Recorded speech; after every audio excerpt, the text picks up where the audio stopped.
One of the other characters I wanted to ask you about, and I tried to make the note of writing their name down there, was Rob Merritt's character, and Mhm. I think his name was Jeeves, and Jeeves. and I was curious because was there any sort of joke in there with being Ask Jeeves? Because isn't that like a internet search thing or something like Well, that? so Or so Jeeves is a butler of sorts, right? Uh, okay, Butler of sorts. yeah, he's because he has like a bow He tie and a bit of an Yeah, accent. so Yeah, he is a Englishman that cleans houses. yeah, And if you know anything about the crime world, you know anyone that cleans a house generally means that they are going to take care of your mess. yeah. Whether no It's matter like what, the no cleaning matter no people. matter what that may be, they're going to take care of your mess. And Yes. so it was kind of just like kind of a joke, or if you will, where it's kind of like, well, we have this situation. What are we going to do? I don't know. Let's ask Jeeves, and like he'll take care of it. And that's what Uh, I thought because I was like, I'm like, okay, that's pretty clever. It's funny, and even the fact too that like he quite literally has like a bit of like a servitude persona on there, where he's just like, how can I help and do that whole thing. mhm. That was certainly interesting. So I'm glad I wasn't just like being crazy and being like, are they doing like a pun on Ask Jeeves? Like, what's going on there? Yeah. Um, I also wanted to ask you too about, just stories and movies where, you think a character is supposed to be dead, but then they're not dead, right? So I pulled together a short list of, other movies where someone's either been shot in the face, they've been, near death, and they're just like, like they should have died. The ones I came up with, The World Is Not Enough was actually the very first thing that came to my head with your character because he has quite literally a bullet that's in his head the entire time and it hasn't come out. But I was just curious, like, do you like other characters in films that, have been shot in the face and they're still alive? Because there's a ton of revenge thrillers, where it's just like they try to kill them in the beginning, and then of course they come back. Yeah, well, the dilemma I faced was actually turning it from a short film into a feature length film. Because, like I said, it was supposed to be a proof of concept film. Um, and, like, the popular saying with, like, writing a good screenplay is no matter whether it's like a secondary character or a primary character, everyone should want something and there should be some type of conflict Hmm. that is, like, driving them to that goal, right? And so I knew I needed something to like, it's easy for Monty to just be like, Sully stole my money, I need my money, yada yada yada. But when you include like, hey, there's a bullet in your head that's slowly killing you, and your daughter uh, is on a certain allotted time, Right. like you need to hurry. And so it kind of is just kind of that way of um, kind of creating drama in the background, if you will. Hmm. Um, I wasn't sure because so I also was thinking of like Jason Statham's character in the Crank movies. Like yeah, he yeah. like he's absolutely someone that should be like dead in a Yes, day. so you nailed it spot on. The original script, The Dead Man Walking, the short film Hmm. that was just supposed to be a proof of concept, was very largely inspired by Crank. Crank's a pretty sweet movie. I can't say as much the same for the second one. I think they kind of jumped the shark with that one a bit, but the first one I still have a great time with because it's a fantastic concept of a movie. It's very simple, very straightforward, and it just ups the ante as it goes on because he has to do all these crazy things to be able to stay alive. Mhm. But yeah, the And having actually, hold on. no, I'll you're play good. this real quick. Oh, sure. Yeah. Yeah, Anyone that's seen the movie, they'll know exactly what that is. yeah. I paid 99 cents for that ringtone. That is how good that movie is. I was gonna say that's commitment. Like most people don't pay for ringtones, but yeah, if you're willing to have that, that is actually pretty sweet. Other people that I had on my list of they definitely should have been dead, but they didn't, is of course the Punisher, right? Mhm. I mean, and I'm talking specifically the Thomas Jane one. I mean, I know John Bernthal gets shot in a lot of the Netflix ones, but Yeah, no, the first one was great. I love it. Yeah, and Travolta also, we brought up him earlier in that his death scene in that I always kind of cracks me up with him kind of pathetically getting dragged behind the car and he's like, "Ah!" Yeah, so great. I'm trying to think what are other revenge movies that you like? I mean, like, because I can't help but be inspired to talk about that with this movie being so revenge heavy. Oh man, like I might have to think about it. Um, I mean, honestly, the sad truth is I don't actually watch a whole lot of film as much as I should. Well, probably because you're busy making them. Well, there is that, but I'm also like a huge history buff. So like, I Mm. talked about my coworker, Tyler earlier. He'll come back and be like, "Hey, I watched Asteroid City last night." I'll be like, "Yeah." I'll be like, "I saw it was on Peacock streaming only," and he'll be like, "Yeah, did you watch it yet?" I'll be like, "No, I watched the same World War I documentary about the Battle of the Somme for like the fifth time." Like I don't know. I'm just like I'm a huge history buff, like especially military history, things like that. Now, I does that don't just know. come from you? Because you said that you had served in the military. Does that come from that, or No, just like before that? that's yeah, that's always been there. I've just always been like a big history buff guy. Like when Hmm. I was 13 years old, I could tell you what year they introduced horses to the island of Japan. Holy Like crap! I just Calling you I, up next time I got trivia on that because well, as long as it's like I will not do well. geography and history, I got you on. But if it's anything like if we're going to like trivia crack stuff, like don't Oh ask me yeah. about sports, don't ask me about science, don't ask me about any of that stuff. It's history and geography. Can But you do movie trivia though? Like, what about that? even then, so I jokingly say this all the time. Tyler, my coworker, is kind of like my casting director, if you will. Mm. Um, which I've made several jokes on about, like, if I was doing a big Hollywood feature, I'd have to have him as my casting director because, like, he'll be like, "Oh, did you see so and so in this movie?" And I'll be like, "I don't know who that is." He'll be like, "You don't know who that is?" And then he'll like have to rattle off 10 films, and I'll be like, Yeah. "Oh, it's that person." Like, I'm just really bad with like names and watching movies and things like that.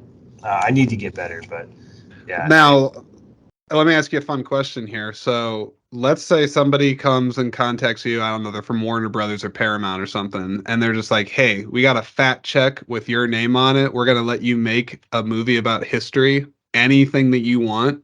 What would it be?" It would be a feature length script I'm currently working on called Oh, Roar, which is about the Roaring Twenties, and it would basically be another look at the St. Valentine's Day Massacre. now brush me up on that one because it does ring a bell. I'll give you what I think it is, which I can almost promise you I'm wrong, so be gentle. But isn't that like related to like some sort of like a mob killing or something like that, where like a Yeah. bunch of people got So shot in front of a store or something? I don't well, know so exactly the yeah. details. So in Prohibition days, um, most believe that Capone ordered the hit, although he never actually fessed up to it. But basically, these fake police officers showed up to this like automotive garage slash Hmm. like warehouse. Said that they were the police, lined up like 7 dudes against a wall, and just mowed them down with Tommy guns. No one was ever caught. It's still unsolved to this day. But what always fascinated me, which is what my script is about, is that one of those guys that was lined up against the wall and killed had no criminal connections whatsoever. He was Really? actually a German optometrist, and uh, the theory goes is that he thought by hanging out with gangsters it just made him look cool. Hmm. So that's the reason why he did it. And talk about being in the wrong place at the wrong time. Um, but like, so my whole thought process was like, well, what was that guy's life about? Like, was he dating anyone? Was he engaged? Hmm. Was he married? Did he have any kids? So Roar is kind of a standpoint where that German optometrist that just happened to be one of those unlucky guys is kind of his life looking in on the mob. Sure, sure. And so I've been working on it for a while, and the only reason I haven't really seriously pulled the trigger on it is because obviously, if you want to shoot a movie in Chicago in the 1920s, it's going to take a massive budget. So, Yeah. I'm waiting until someone is like, yeah, we'll give you $20 million to do that. So, Is at it at that difficult? point in A24, if you guys want to hit me up, go for it. So, I mean, that's the dream. And hey, you never know. Someone could be listening. They're just like, I'm gonna look into it, and then before you know it, it happens. So hey, I never say never. But I wanted to ask you just on the subject of budgets because we've talked about that a couple of times off and on throughout this.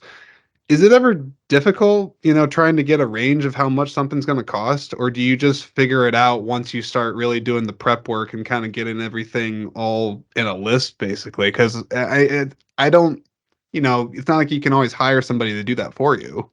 yeah, I think the best pros and I mean, there's pros and cons to that in itself, but I think I'm kind of the person that's like, let's just get on with it and I'll figure it out afterwards. Right. So I've never like not been able to afford something that the film needed up to this date. I mean, obviously with the agreement that I would pay my cast and crew afterwards. Sure. Um, but yeah, I'm kind of just like, hey, let's just pull the trigger on this thing. Let's get going, and if a problem arises, we'll figure it out then. One of my favorite sayings is filmmaking itself is 90% troubleshooting.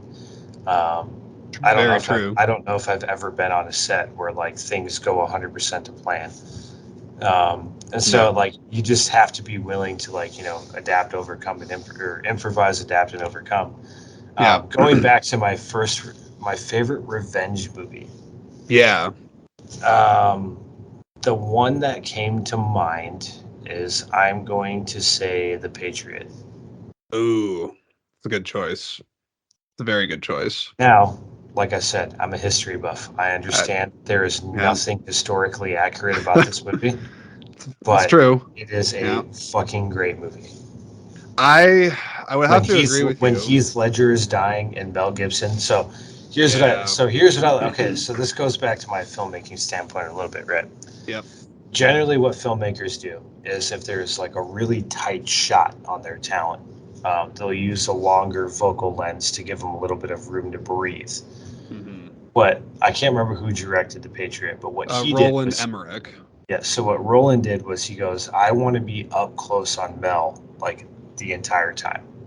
Yeah. So the camera was like right in front of his face. Hmm. So when he's like, Gabriel, please don't go, please don't go, and he starts bawling, Shit. camera Yeah. is like 10 inches from his face. Yeah. And so, like, yes, you could say, like, well, you like that movie because of Mel Gibson's performance. It's like, well, yeah, up Sure. until he went a little, I don't even want to say he went crazy, but like, up until he I went I've a been a supporter little, of Mel. I mean, yeah. So I know he's had his I'm kind of bouts. in the same boat. So like Yeah. up until he kind of lost public favor, like Mel Gibson's probably by far one of the best fucking actors I've ever seen in my entire life. Yeah. And yeah, so like that scene, Heath Ledger's laying there, he passes away, and like he's just like, Gabriel, please don't, Yeah. please don't. Like me as a father, I'm just like immediately, I'm Yeah. like, like, but like No, I like love, literally thinking about that scene, I get chills when I think about that scene because that I think was one of the first times, and I've always known Mel Gibson was a good actor and whatnot before that movie. But in that particular scene, because I know exactly the scene you're talking about, the way that he is able to convey like both the shock of losing his son and the yeah, reality of yeah, it and the just reality everything. and then the grief. It's like a Yeah. 3-stage process. It's like the shock, like Yeah. you're gonna be okay, you're gonna be okay, Yeah. just you're gonna be okay, and then it's Yeah. just like, And oh then it's like no, the oh horrid no, oh realization of no, oh it. no. And then it's just Yeah. like when he just breaks down in tears, like It's yeah, there I it mean, is by far a masterclass of like yeah. how to cry on camera. Yeah, and I mean, it's a weird kind of claim to fame I could say for him, but I mean, Mel Gibson is the king of doing grief on camera. I mean, he knows how to do it. Another movie that he doesn't get enough credit for, and it was kind of slowly after his hiatus, that he had with, as you said, with Hollywood and whatnot. But Edge of Darkness, that was kind of like his initial kind of comeback movie. But when his daughter, spoiler alert, has been out for a while, gets shotgun blasted in that movie, he has. I mean, it's not comparing to the Patriot, but he has a very harsh scene where he has to like hold her and she's dead, and it's very gruesome. It's very intense. And Mel is just, I mean, he's the man. He knows how to do that better than a lot of people, and he can make it really believable. I wish I could speak to it better, but I'm so glad you brought that up. Yeah, the only other part that makes me cry just as hard as that is probably in Armageddon when Bruce Yeah. Willis shoves Ben Affleck back into the fucking spaceship and is like, Yeah. "You take care of my Gracie now," or Yeah, he's like you give this patch to Truman. yeah, He's yeah, like give it to I'm out. Truman, shoves him in there. He's like, Yeah. "Harry, what are you doing?" He's like, "I always thought of you as a son. Ah, fuck yeah. It's your Yeah. it's your job to take care of Gracie now." And then he pushes the button. Ben Affleck starts going up. He's like, "Harry, no, I love you. I love you. Oh God!" Like the whole time, I'm like, Yeah, like say what you want about Michael yeah. Bay. That was a fantastic movie. People and I know like it's definitely internet legend now to go back and listen to the commentary of Ben Affleck ripping on Armageddon. If you haven't heard that, by the way, it is hysterical. But damn it, like you said, the end of that scene, yeah. I mean, it's super effective, and I don't know. I'm a person that stands by Armageddon. I know it has problems and whatnot, but it is a really fun movie, and it has a fucking stacked cast. A Yeah, I don't know. stacked Armageddon cast. is like one of those movies to me that it's like there used to be a time in cinema, and I even say that now as a filmmaker. There used to, and like I said, I don't know if it's because I'm older now and like I just don't see like the magic behind cinema as much anymore. But there used to be a time in cinema or like going to see a movie that like when you went to see a movie, you were just like, oh my gosh, like this Yeah, is incredible. I don't know how they did it. It's amazing. yeah, Like when you went to go see a movie, you were like, this is amazing. yeah, And like nowadays, it's like you go to the cinema and you're like, that's all right. Or, it's like, and like, I'm not going to shit on Marvel movies by being like all green screen or something like that. But it's like, I right. just feel like you lose that like magic. Like I say this all the Mhm. time. Is like, I think what separates Steven Spielberg from like a lot of other directors is like when you're watching a Steven Spielberg movie, you know Mhm. it's a Steven Spielberg movie. The Sure. light, the lighting is his, the cinematography is his, and it just looks like one of those movies of old that like still holds that like cinematic Mhm. magic. Yeah. Like when I I when I watched The Fablemans, I was like, this movie is fucking incredible. Like it that just looks so good, and just like the acting is great, and Well, yeah, if anything, it helps you appreciate filmmakers of his generation in particular, because not to say that people that are coming up now, don't have to work hard. I mean, they certainly do. There's a lot of challenges to get a movie made. But you look at the time in The Fablemans, and of course, that's, loosely based on Steven Spielberg's own life. Movies aren't even hardly an industry like to get taken seriously with back then, especially as him being a kid in Arizona. Like it's a completely different time to come up and make movies and even be taken seriously for it. So I think for any aspiring filmmaker, there's a lot of messages in that movie where like, oh shit, I've been there. I get that. yeah. Watching the Fablemans was a very hard movie to watch for me. Once again, I really enjoyed it. I really liked it. It just hit really really close to home. Like Hmm. my parents are divorced. My mom cheated on my dad, and like watching that everything play out, and then also with like me wanting to be a filmmaker and like watching his story, it hit very close to home. I definitely found myself being like, wow, I can fully relate to what you're going through right now. The, And the thing, sorry, go ahead. no, yeah, yeah, yeah, that was about it. The thing I was gonna say that just tying back to something you said earlier, because I think you brought up an excellent point in that you're like, sometimes it can feel tough to feel that magic of the movies, that we maybe remember And from maybe youth. it's not necessarily a magic, but it's just like, Right. and like I said, maybe it's because I'm older now, but like maybe it's like when you were younger or something this happens. But like movies used to look totally different to me than they do now. Well, sure. I And mean, you're an like older I said, like person, you have I'm not even experience. I'm excluding me being a filmmaker and things like that. Right. But it's like I go to a blockbuster now and I'm just kind of like, oh yeah, it's a movie. But like back in the day, it's like when you went to a movie, it was like, holy Right. fuck, this is a big fucking deal. This is great. This is Well, fantastic. I have a theory. I have a theory on Okay. why that could be. Now, of course, you are uniquely you. I cannot speak for your mind and your experiences and everything like that. But I think that because of the flood of technology and information that we receive and we're inundated with constantly, like I was talking with somebody about this kind of unrelated, but the average person I read somewhere like spends these days like 15 hours in front of the screen, like a day, right? Now, you take that, put it back to other generations beforehand. It's not that they didn't work on computers and things like that, but they just weren't fucking hit with it all the time. Yeah. Constantly being pulled in a million different directions, whether it be social media, the streaming platforms, and the fucking huge amount of content, not to mention YouTube. You could just lose yourself on platforms like that. So I think there's like this weird desensitization thing that can happen where people just see and overload their senses with so many different things that I think they become kind of numb to it if they do it too much. I think that's where some of it has to come from. Yeah. No, I completely agree. Yeah. It's so I think it can be challenging though because I mean really that's where the love I think of movies can stem from those because we want to feel that pure escapist feeling that we harken back to whether it's in the past or it's in a great movie like you said, a Spielberg one where like it just has that air about it. It's Yeah. what we're always chasing. Yeah, because I mean, even as a kid, like you'd go, you'd be sitting in the theaters, you'd be watching the previews, right? You got your popcorn, soda, all the lights die down, and then you just have that like Sony digital surround sound, and all of a sudden it'd be like, whoa, Yeah. and like your seats would fucking rumble, and you're like, oh my god, and it's just like, yeah, it's just like, I don't know, man. Like, I just feel like that magic is fucking gone.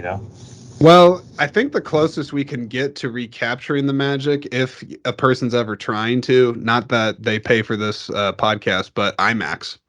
I Oh yeah. mean, IMAX can still do that for me sometimes. Like I'm trying to think, I saw like the new Avatar movie on that. I mean, of course, that's like a visual sense overload on that. But there's a handful of movies on IMAX that can still do that to me because they have even better sound quality than your regular theaters.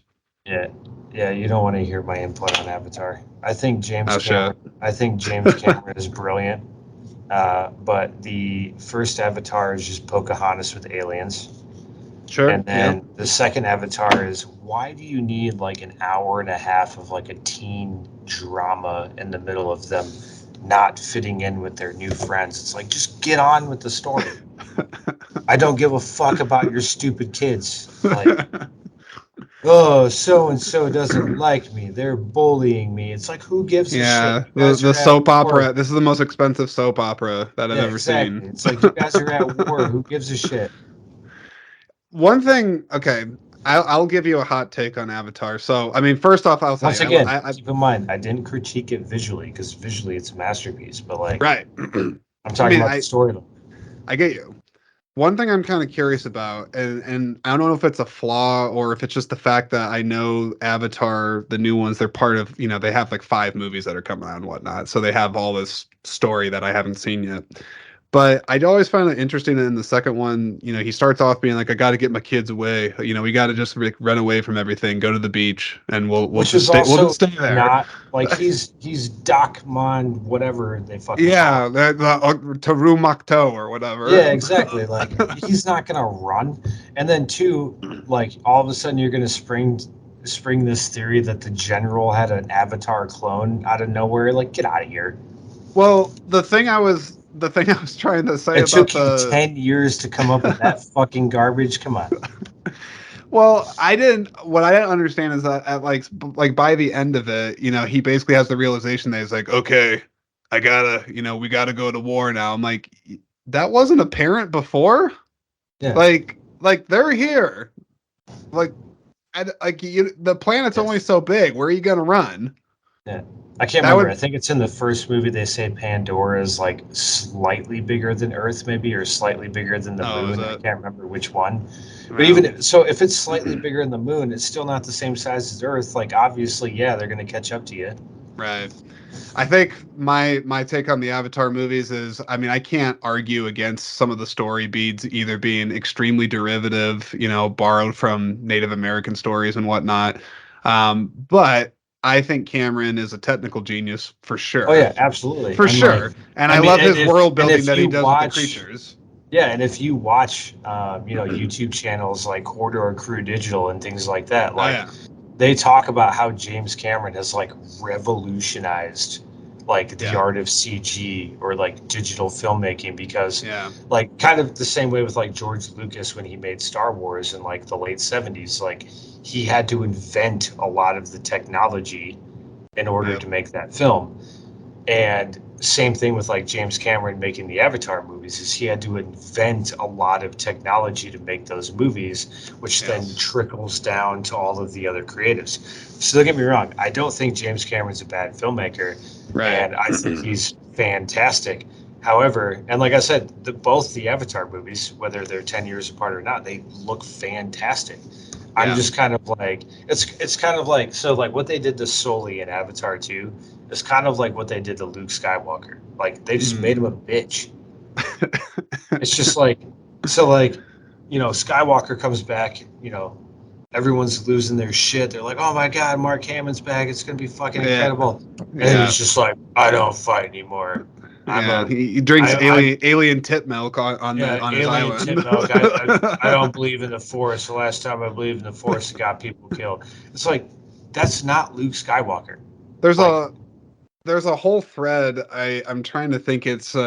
I'm sure there's been several YouTube people and probably podcasters that have talked about it, but there's this whole like cliche now of big IP properties that people are familiar with that get brought back for like a legacy sequel, and they always have to make like the person that was a real optimist, like the real great hero protagonist. Now we got to make them all old and miserable now. Because they do that with Indiana Jones in the new one. He hates his life basically, lives in a one bedroom shithole in New York.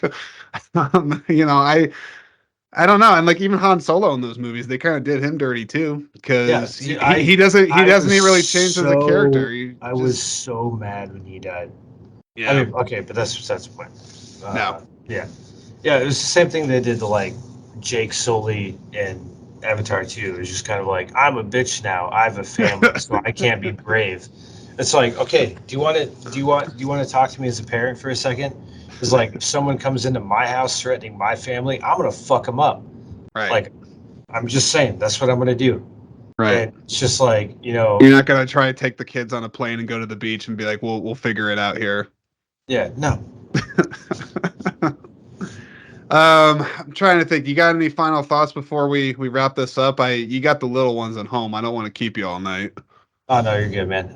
Yeah, my wife and I do the a thing that's called R night uh, Oh, to keep our sanity. So you need that, yes. yeah, so like once a week, she'll take her night. She'll go out, do whatever she wants with the ladies or Yep. whatever it may be. And so tonight, I just claimed my night. So I Nice. technically, whenever we get done here, like I'm gonna go grab a drink with a buddy of mine. Nice. So like I have all the time in the world. Like you can keep doing what you're doing, or if you want to end it at like an hour and a half, that's fine with me. So I think that's kind of what I'm shooting for. My wife, she's always patient when I'm podcasting, but she's in the other room. I probably need to probably I have saw food with her. the door open at Did you one see the point. door open at one point? Yeah, that would be her. She's hiding in the back. Yeah. I will say, because you brought up the wives earlier, and I think we'll end on this, but then I'll also, of course, get your plugs in there so you can tell people where to find the movie and all that good stuff. But having the wife support when you're doing this sort of thing is very important. because let's face it, unless you get really lucky in, filmmaking business and whatnot, you're not going to make money doing this right Mhm. away. This is a starving artist type of thing where like, you got to, really find the right people to work with, partner with. It takes a lot of people to make a movie, and having support on the home front, whether they're like creatively on the same page with you or not, like just the fact that, she's letting you do this, my Mhm. wife, she's letting me talk to you and, do all this stuff. I mean, I try not to take that for granted because it would be harder some days if I didn't have her being like, proud of what you're doing, honey. Like, it's a good thing that you're doing this. So, shout out to the wives because they help out a lot. Yeah, like I said, my wife is like, she's not one of those people that's gonna share a bunch of stuff on social media or No. come to my movie premieres or like bow down and like worship the ground I walk on. It's just like Yeah. she's doing stuff that people don't see. Like she's at home watching the kids. She's like I had to take almost 2 weeks of vacation time last summer to shoot You Should Have Killed Me.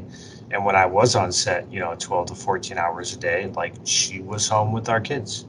Yeah. So I mean, like there's a lot of stuff that you don't see. So even though she might not be read out in like the public eye, being like, "I support my husband. His film's great. Go Right. check it out." It's like, no, she's doing other things to help me do what I want to do. So I got you. So you should have killed me. I know you said you got a distributor for it and whatnot. I think I saw, excuse me. I think I saw that they can rent it on Amazon. I think, and I think there's a Blu-ray for it too. So yes, there's you a couple can. different ways that people can watch it. Yeah, so streaming wise, it's on Amazon, Tubi, IndieBox, Voodoo, Fandango. As of right now, I think there might be more coming, but then you can basically get it on Blu-ray everywhere, and that includes like Amazon, like you said, Best Buy, Walmart, Barnes and Noble, um, various third-party like Blu-ray, DVD retailers you can buy it from. Well, Uh, I got to ask about the Blu-ray because so here I'll turn my camera here so you can see. So you see, I got a big shelf full yes. of physical media right there. So I love and advocate for physical media. I probably don't do it enough on my podcast, but what was it like getting this to actually get a physical release? Surreal. I got one sent to me, and as soon as I opened it, like it just didn't. I don't know. It's just like it didn't feel like it was my movie almost. Right. Um, like I saw it, I opened it, I saw the disc, I played it, I saw the menu, everything like that, and it was just kind of like, nah, like this isn't Right. like this feels like some 99-cent movie I picked up from the world's largest truck stop off I-80. Like it's just like it didn't feel like mine, and yeah, hmm it's very surreal. So like it's a good feeling, but then at the same time, you're kind of like, once again, going back to like imposter syndrome and stuff like that. You're just kind of like, do I really Yeah. deserve this? Like, is my movie actually that good? But do you think it matters that it is available on physical? Because, with Well, so absolutely, many things because shifting digitally, some yeah, because I people, mean, you got to like fight yes, for it. well, yes and no for both. Because like I said, like the team of people that helped me make this movie did it for free, with the understanding Sure. that like I would pay them once we got it picked up for distribution. And so like, any amount of help, any, um, whether it be physical copy or streaming, like anything helps. And like Yeah. all that, like I've never paid myself for any movie I've ever made. So Right. like literally the first, $10,000, $15,000 is all going back to the cast and crew. I'm not even paying myself. Sure. So like it's important to me because I want to pay back the people that helped me, because it's kind of like a help me help you thing. It's like Sure. if you're willing to work with me for free, like when I do get that $20 million budget from A24, like who do you think I'm calling up? I'm calling Exactly. up the Yeah. people that I trust and that have worked with me and have done a good job before. Yeah. And So I think people sometimes, I mean, they maybe understand this maybe in other lines of work, but it's certainly, I feel, even more prevalent in entertainment is it's such a relationship based economy. And I've I said I've mean, said this so many times about the Iowa filmmaking scene. The Iowa filmmaking scene that we have is great. yeah. And not to create too much controversy, like, yes, Hmm. there are some names out there that I could be like, these guys are selfish motherfuckers, they're only looking out for themselves, whatever it may Right. be. But for the most part, the Iowa filmmaking scene are more than willing to help each other out. And it Hmm. goes with like the popular saying, like rising tides lift all boats. And that's what I'm about. Is like, Hmm. yes, I might be one of the first filmmakers in the state to get picked up, for distribution in a few years, things like that. But with that being said, like, the success of this is going to give me more opportunities to create content in the state. That's going to give more opportunities for people around me to be able to be involved and Hmm. get involved in the project. Those projects that we make in the future are going to get more eyes on them. And like I said, Sure. it's gonna bring the entire state up as a whole. And Hmm. that's literally what I'm all about. Like, I don't care about fame and fortune. Right. Um, it makes me super uncomfortable still to this day when people actually recognize me out in public. I don't like it. Has it happened Uh, a lot? Like, I mean, like, have you had a few it's times where like they're like, prob "Hey," I would say over five, but not more than 10 since my movie came out on Bayview. People have okay, been like, "Oh, you're Michael. You're that filmmaking guy," and it's like right. real fucking like I just don't like it. Like, I'm a very private person. Hmm. You wouldn't believe it with like how I'm doing on the podcast and just chat my fucking brain off. But like if I'm out to eat with my wife, like I Yeah. want to just be out to eat and focus on her. Like, I don't want people coming up to me and being like, "Hey, you're that filmmaker guy." It's like, yes, I'm the fucking filmmaker guy. Right. Like, so it's just kind of like I don't like it. My goal Yeah. is just to like I want to bring back like the Iowa filmmaking of old. Like tax breaks for filmmakers, more incentive to film here. I want the Hmm. state to get involved and behind Iowa filmmakers. Like, I just want to be able to do what I love where it doesn't cost me like an arm and a leg and things like that. You know what I mean? I would like some Yeah. like state representation or some state incentives. Like, we're not the generation of like the 90s and the early 2000s that was like embezzling money. This is like, it's 22 years later. Like, it's a Hmm. new generation, it's a new breed. Give Iowa filmmakers a chance again. Like Yeah. give us a shot to like actually make some big fucking things here and like actually bring Yeah. talent and bigger agencies back to our state. I know I'm not probably as accustomed to the Iowa film scene as you are with how steep you've been into it, just with the making of this movie, with the other stuff that you've worked on and whatnot. But I've been to a handful of festivals this year, and I've been able to meet some fantastic I people was gonna say, you've been at the making your events. rounds, man. I've been watching you. Yeah, yeah. I also got to give a shout out to Mediaverse Studios out in Marengo, Iowa, on there because I think you had talked about them at one point, and I know that Jake, what, God damn it, though, I know Jake, and then the other guy who did your camera work. Jacob Fuck. Daniels and Michael Huntington and Yeah, Michael. Sorry, Jesus, I know who you are. Like he's if he listens to this, he'll think I'm a dick, but it's it's fine. actually, you Um, know what? Cut the part out where I told you his name and just let me be like, wait, Michael who? Michael yeah, Huntington? yeah. I'll Who is just that? play around with it in the edit. We'll Yeah, figure it yeah. out. Who is that guy? Michael Huntington? I've heard he's a real douchebag. But like those guys to me, like and that whole team out there and what they're doing, Oh, it's I tremendous. I think I think it's tremendous what they're doing, and from what I can tell, just from when I see them, I mean they're the real deal. Like they're plugging away. They are putting their heart and soul into a lot of the content they're putting out. They're doing a ton of rounds with the 48-hour film festivals and whatnot. They have their open house here. I know soon. I know they have that publicly out there Yeah, and I'll be whatnot. there. Are you planning on going to it?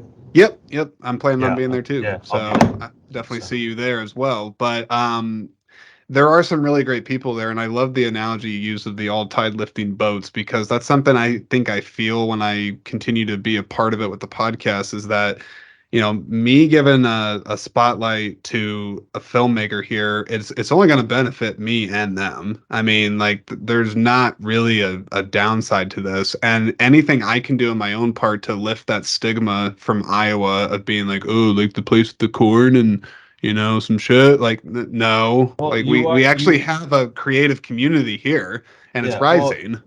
you really are like the podcast voice, at least in the state, as far as filmmaking is concerned, right?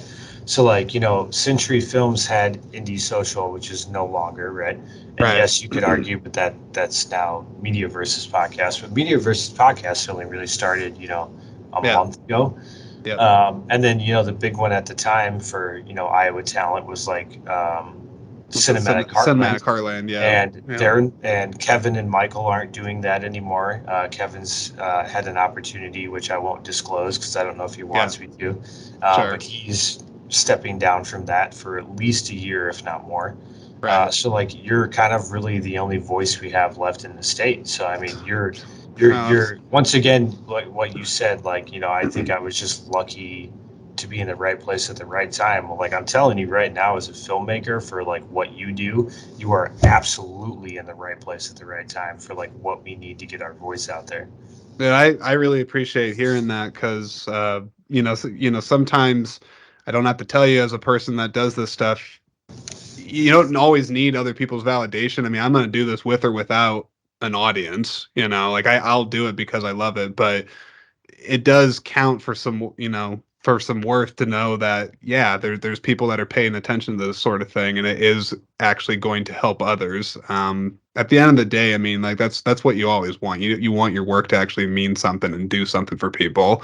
And if it can do something for the creatives that are in this community, that I've been a part of virtually my whole life, I mean, yeah, it's pretty much what it's all about. How do we want to end this? Final words, sir. Just see you later. I don't know. That works. See ya. Okay. Strauss boots, you bitches. I'm out. All right. Peace.